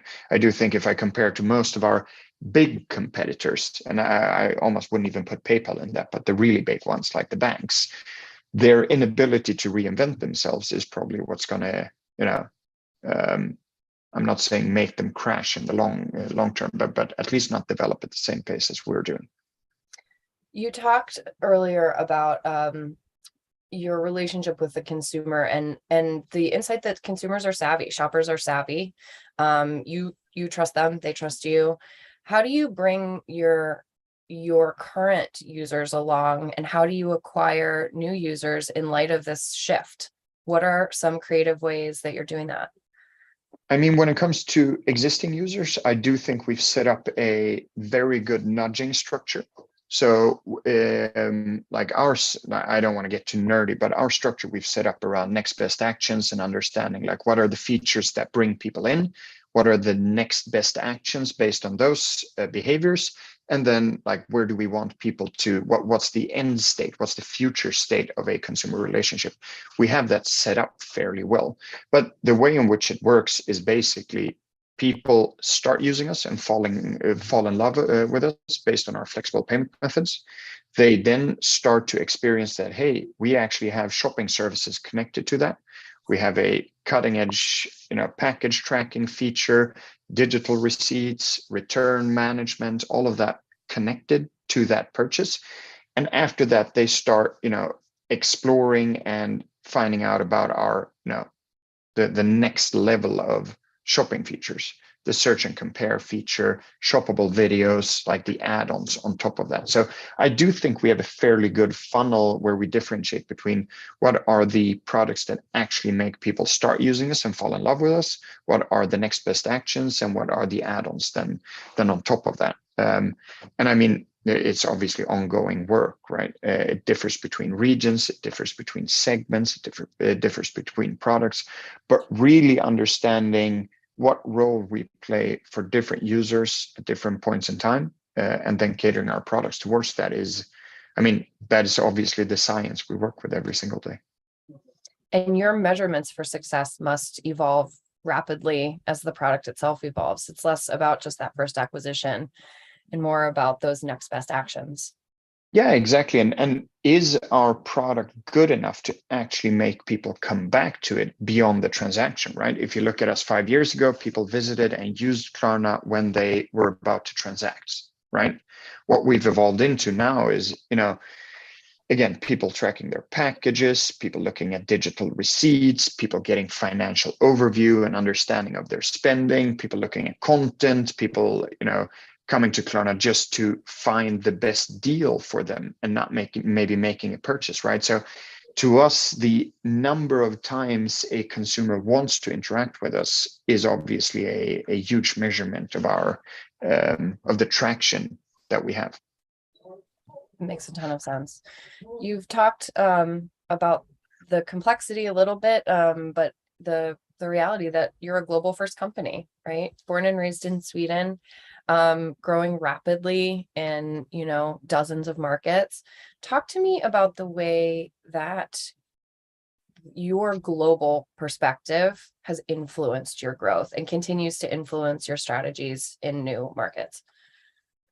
I mean, that's hard. I mean, we started out many years ago with being a Swedish company, as you said, that tried to roll out the Swedish products globally. But financial products are hard because almost every country has their way of conducting business, right? Has their favorite payment methods, has their routines and rituals when it comes to especially online shopping. So rolling out a Swedish product globally has been hard, right? So we've pivoted way more to having a US first approach, but nowadays almost a global first approach, where we make sure that everything we do is globally scalable, where we really try to dig into what are the needs and behaviors that are universal.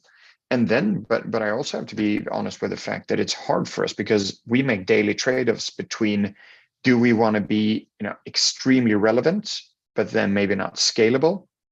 Or is it okay to be slightly less relevant, but be 100% scalable? And then always the trade-off. And if my CEO heard this, he would say, I want both. And we're obviously striving for both at every single time, right? But it's not that easy. I think it's a constant battle here. I do think what we're seeing, especially because what you have to take into consideration as well, like I'm talking a lot about consumers, but our main customers are our merchants, right? And merchant business nowadays is global. There are fewer and fewer companies, brands, retailers, merchants that are single market ones, right? Even SMBs nowadays are global from the get-go. Like even the smallest, you and I spin up a company that sells sunglasses. We have the world as our platform from day one. So that is a big thing for us. So globalization of trade is obviously something that we are trying to be a part of and to accelerate. Are there markets you have an eye on? Always. I mean, we have a huge footprint in Europe. Canada was launched a couple of years, 2 years or 3 years ago, is moving at a very fast pace. Asia continues to be, I wouldn't say difficult, but high barriers to entry. South America, same thing there. But I do think, we have a couple of more countries to get a tick in the box in Europe, and I think that is our main priority. But I would also, it's interesting to look at Japan. I think Japan is the second or third biggest market in the world. Fantastic opportunity, immature from a payments and shopping perspective. So we're eyeing that as well. So, David, you talk about the importance of your relationship with merchants. We can shift now to that we're sitting in Q4, which is hard to believe. The holidays are here, they're upon us. It's shopping season already. You guys recently published a study where there were a couple of interesting trends there. One, notably, was around versus the last 2 years. The in-store experience is becoming important again. I would love to hear a little more about your relationship with merchants in general, and then how they're thinking about and how you're thinking about showing up at a point of sale in person. Yeah. I mean, Klarna wants to be a ubiquitous experience, and I think merchants more and more demand us to be so, right? They can't have different payment methods and shopping experience online versus offline. The retail industry has been talking about omni-channel for probably 15 years now, and I don't think it's a viable path forward to not think about, even if that's a cheesy way of putting things with the omni-channel, right? But being ubiquitous across channels, if that's on desktop, if that's in store, if that's like, consumers don't care about that, and neither should we. So most of the merchant partners that we have that also have a physical space were actually available there as well, and we have quite smart ways of doing that. Everything ranging from solving everything in our app and being a one-tap experience to actually being integrated into their POS system. So we're currently live with about 80,000 stores globally. And I do think we're going to see that expand more and more. So in-store is still the by far biggest commercial channel in the world. Like, we all talk about the digitalization and e-commerce and all, but like there are few markets, if any, where e-commerce is more than 25% of GMV. That's important to state. So in-store is still huge for merchants, huge for consumers, and thus for us. Mm-hmm. Especially post-COVID now, going into Christmas, which is interesting. We are going to see I don't even remember last Christmas, sorry about that. But I do think regardless, we are going to see a comeback of malls and stores this Christmas season. Do you anticipate it being a different experience for a consumer in a store than it was even a few years ago? Are stores more digitized? Is there, any other trends we should be looking out for?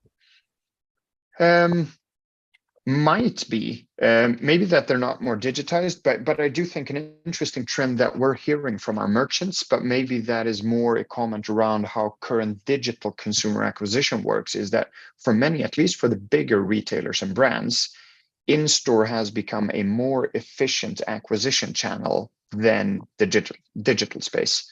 With, as you probably know, Facebook, Apple, Google, all being at war, driving up prices, driving up CAC, making digital marketing either unmeasurable or way too expensive. So the store has, I think we're going to see a different role of the store going forward, where it's not only about experience or sales, but it will be a lot about new customer acquisition as well, which is really interesting. Mm-hmm.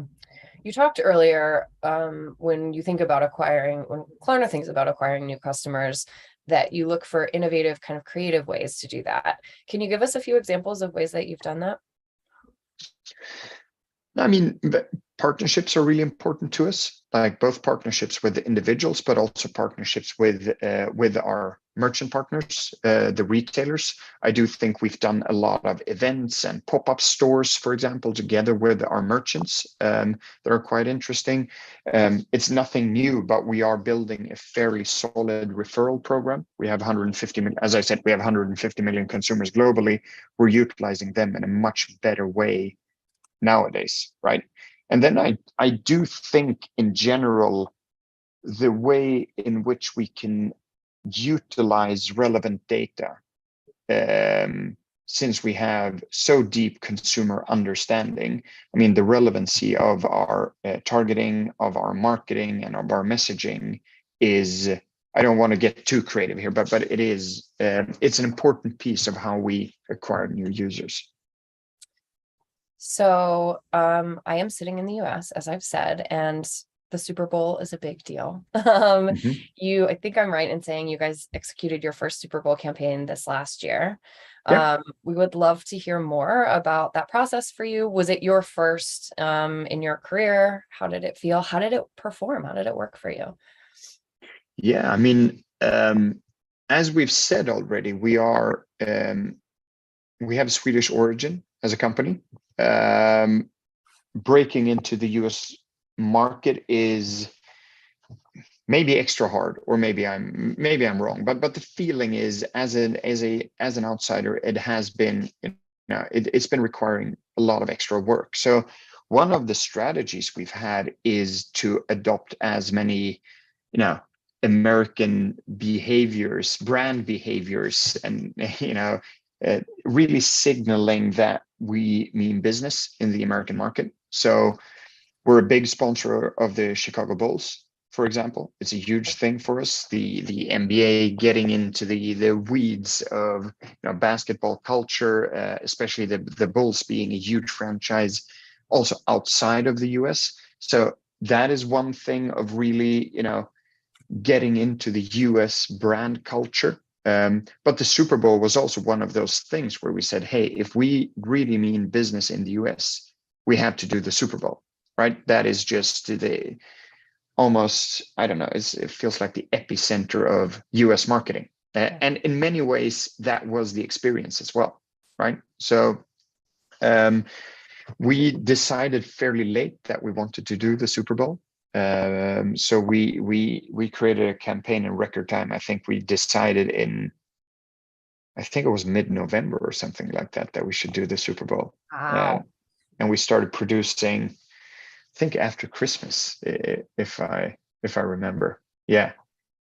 So things moved really fast. But all in all, I mean, did it pay off? Yes, it did. Right, for the reasons I mentioned. I do think there's a huge signaling value that comes from the Super Bowl, showing merchants, showing consumers, showing employees that we really do care about the US market, that the US market now is by far our biggest priority here at the company, and soon to be by far our biggest market. And the Super Bowl is a piece in showing that.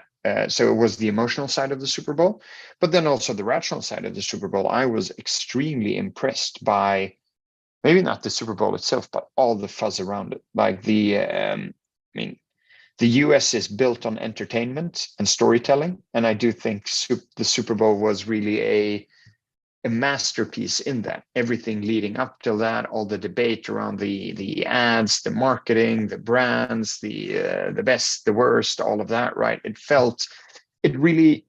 It's often talked about as the World Cup of advertising, and to a large extent it felt like the World Cup of advertising, and it continues to do so. So in many ways it was a fantastic experience, and something to be proud of. Will you be back? I very much think so.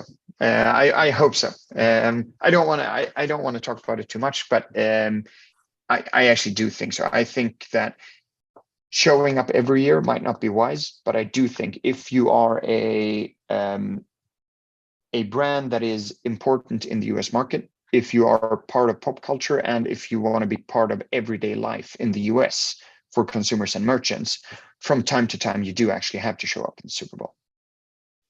That's fantastic. What is next? So there's a lot coming. You're a rapidly innovating, rapidly growing company, global expansion, retailer relationships. You have a creator platform. What can we expect from Klarna coming up? I mean, it's mostly expanding on those products, right? There are a couple of huge bets that we're making that I truly believe in, like especially, I mean, it's, I don't want to sit here and talk about the creator economy as if I've, revealed anything grandiose that no one else is seeing, right? But tapping into the creator economy and really making sure that you play a part in that, like connecting merchants with creators, making sure that creators giving them the tools to monetize their audience and their reach, there is a huge play here. I mean, we've seen Shopify do it in the last couple of months with I think it's called Shopify Collabs, right? Something like that.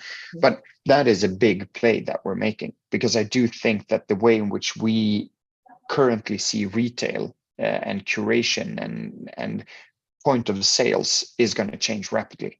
I do think that the next frontier of commerce are the creators themselves, and equipping them with the same tools as brands and merchants and retailers have been equipped with in the last couple of years. That is a huge play for us. Like, that is a huge play for us. If you think about it right now, you would think that Instagram and TikTok are fantastic platforms if you're a creator. They're not. They're not optimized for creators to monetize their audience, to start their stores, to sell products, to really be this facilitator and curator of brands and products and things like that. So I do think there's a huge opportunity there, and we're investing heavily into making that happen. Right. I'm curious for you personally about some brands that you admire. Yeah, I mean, I usually, when I get the question, I usually talk about Lego, because I think Lego is just such a fantastic brand in many ways, right? It partly has made a huge turnaround.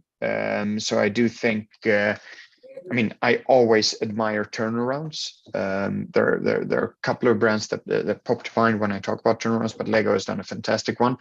But they've also found, you know, as I talked previously about when I say there are some universal truths and some universal behaviors when it comes to payments and shopping, I do think they found a universal truth when it comes to creativity. And that spans, you know, across all, you know, all age segments, almost across all markets. Like, it connects young and old in the same, you know, almost in the same brand promise. And I do think that's a huge thing. And I don't think we've even found that for payments or shopping online yet. I don't think anyone has found that. But I do think having such a strong customer promise as Lego has, and then delivering on that continuously with the partnerships they've made with, you know, Star Wars and Marvel and all of that, right? They continue to be relevant with a universal consumer promise. That is extremely, extremely hard. Like, being relevant with something that is, you know, very specific or very short-lived, I do think that's easier. But being relevant with a long-term universal customer promise, like, wow, I'm mind blown by Lego and what they've done, to be honest.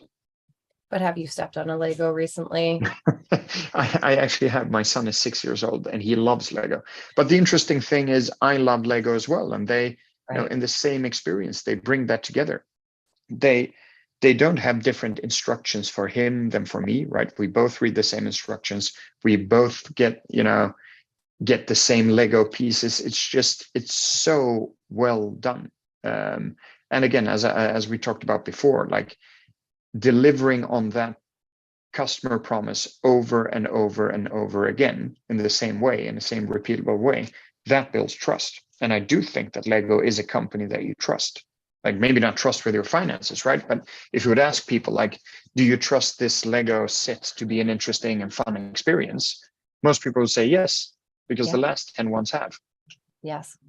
So how, as a marketer, so you talked about Lego's partnerships, and I think that's really interesting. And partnerships are a very important way for Klarna to continue growing. How do you identify, as a CMO, the partnerships that are lasting, that are culturally important, that, you know, align with your brand and your mission, versus something that may be more a flash in the pan or may not elevate your brand in the way that you want? How do you choose the Chicago Bulls, for example? Yeah, well, I mean, that is a good question. There, to me, I mean, usually when we talk about things as the Chicago Bulls, or, you know, a partnership that we do with Snoop Dogg or Lady Gaga, or you know, the likes A$AP Rocky, we usually never start with a partnership. We usually always start with, what do we want to accomplish, or a job to be done, right? We start with that. We start with an idea, and then we look for amplifying partnerships. So very rarely, or I would never start with the partnership. Like I've been approached by so many different partners saying, hey, we should, we should join forces. We're looking for a partnership. And although these are fantastic brands or fantastic projects, like it's so hard for me to not start with either the consumer experience or with the idea in itself, right? And then we usually find ambassadors or partnerships that really elevate that. So as I've already said, for the Chicago Bulls, I started with the experience, like what are a couple of things that, in a very relevant, probably local way can make us feel way more American and connected to US society, right? Instead of running these big brand ads, like what are the symbols and rituals that actually can make Klarna, can make US customers understand that we are part of US society and US daily life.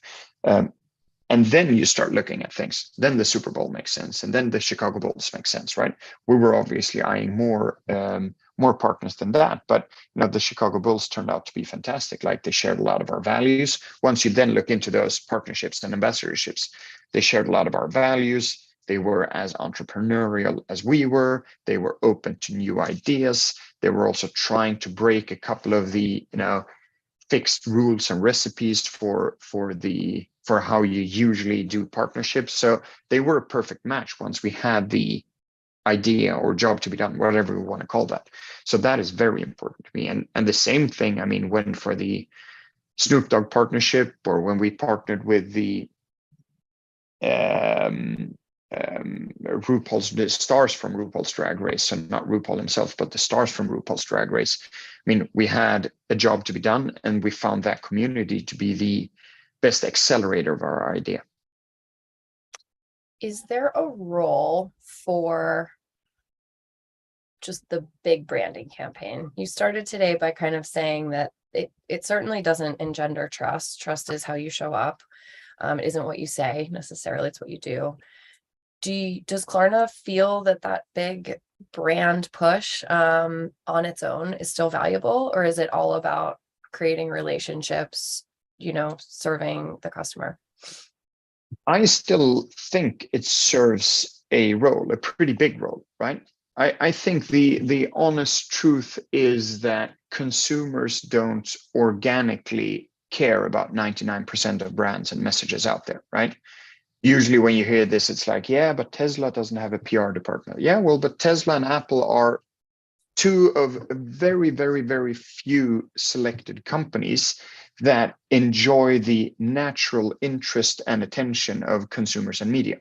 And there are a variety of reasons for that. We don't need to go into them, but there are a couple of those. But for the vast majority, I would say 99+% of companies out there, consumers don't naturally care, right, about what they have to say. So I do think that brands need to build a stage, an arena, a way or a reason to communicate things that people maybe should care about, such as Klarna, but don't really care about, such as Klarna, right?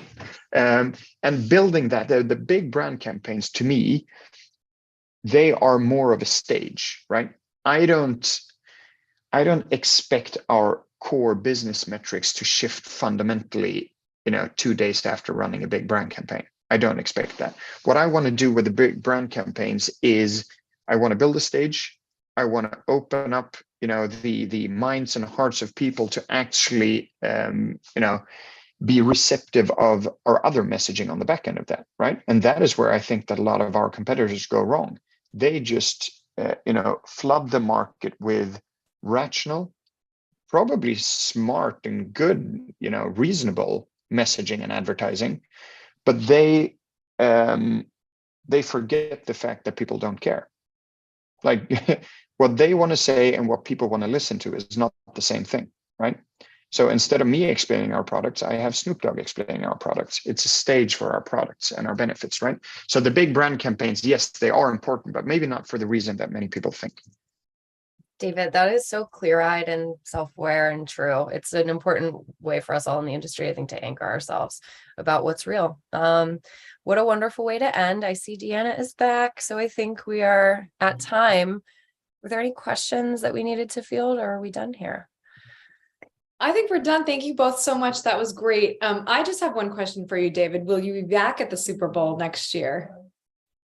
Let's see about that. I don't want to go Okay, into great. those We'll keep our specifics. eyes open for that. You should. Wonderful. Well, thank you both so much for joining. That was a great session.